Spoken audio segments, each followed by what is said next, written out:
Indeed, James's poor buffalo is unfortunately flashing its toothy grin, but not by choice anymore. It's now unfortunately had half of its face eaten off, which is not ideal if you're a buffalo. But if you're a lion, you're a very, very happy individual indeed. You've managed to secure yourself quite a large meal. Now, this buffalo must be quite fresh. It smells, but not too bad. And just from the amount that's been eaten, given that there are 5 adult lionesses here and 6 cubs, is very little. So I would imagine that it was killed in the early hours of this morning, maybe even around sort of the game drive time. So it really is a nice fresh meal and a really large meal for these animals. And the Nkuhumas haven't had too many buffalo of late. The buffalo have been very, very scarce. In fact, I was talking to some of the guides in this area and they were telling me that they haven't seen a live buffalo in 4 or 5 days. So for them to have found a buffalo here is a bit of a miracle. They, I think, needed to be more on the Djuma side where James has got that buffalo. We've had a nice group of buffalo bulls that have spent quite a bit of time at Djuma, so it would have been better to have been that side. But as things go, they managed to find one here, and which is great for the Nkuhumas. I'm super glad that they've managed to find a good meal. You can see that they do prefer going for the face. They often eat the nose a little bit. It's nice and soft, so it's a great place for them to start when they feed. Now it seems like we've got a lioness that's about to come and feed as well.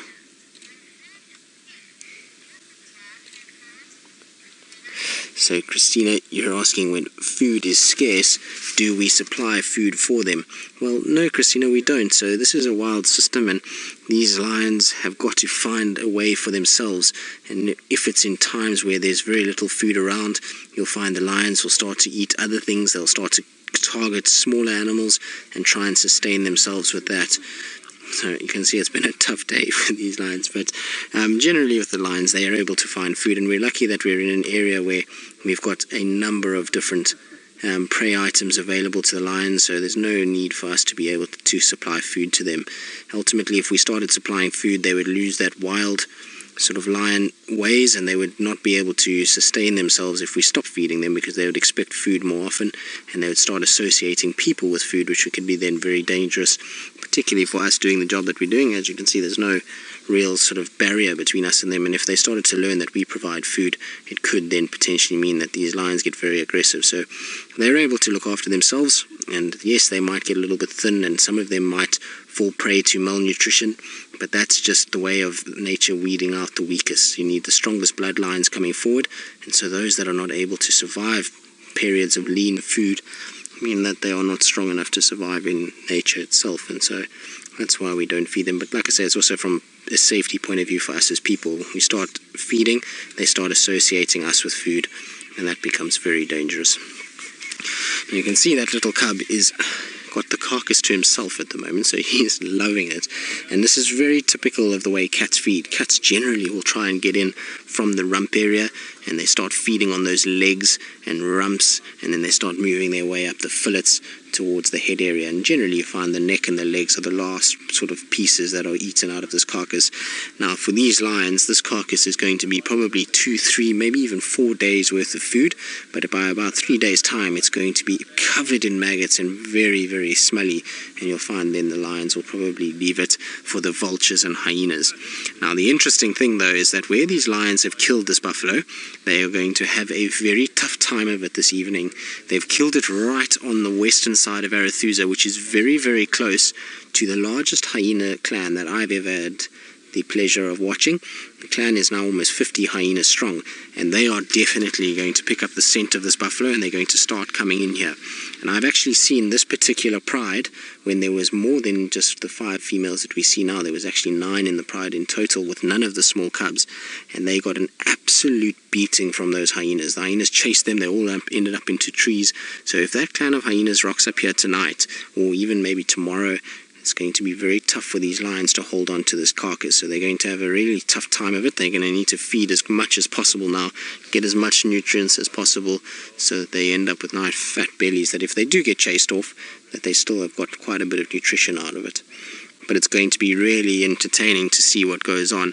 I don't think the hyenas will find it early this evening. I think if anything it will be maybe late night or into early hours of tomorrow morning.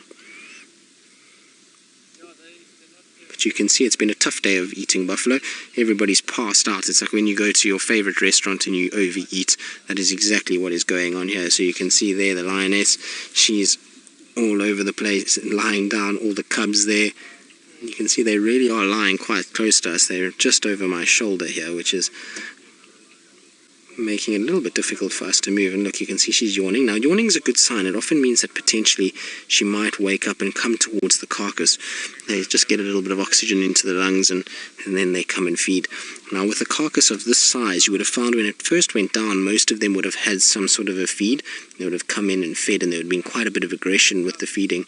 But now that they've kind of all had a bit of food, the rate of feeding slows right down, and they're actually very patient with one another. They all wait their chance, and they let one feed, and sometimes you'll find a second joining, but generally just sort of one at a time will be on the carcass.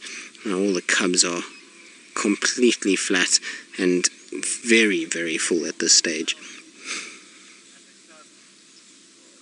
But it's so good to see that they're getting lots of nutrition, because ultimately they're going to need it to get rid of all this mange that they had through the drought. So it's really good to see that they've started to get good meals, and they've really done well in the summer, and that mange is disappearing quite quickly now. You can see this female's now got her head up.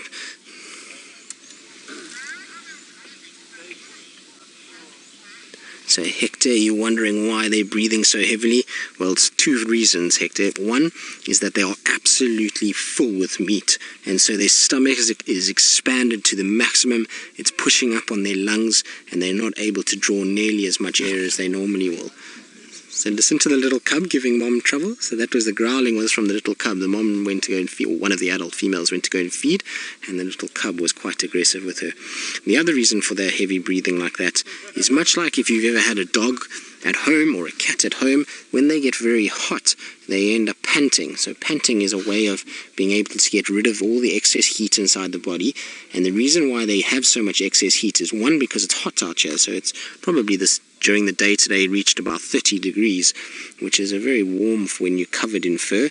And that, coupled with the fact that your body is trying to break down this protein-rich meal that you've had, and really it takes a bit of time to break that down, and lots of energy, and that builds up a lot of heat inside the body, and so the panting just helps get rid of that excess heat and cool this lion down. So it's basically like them putting on the fan and helping with cooling.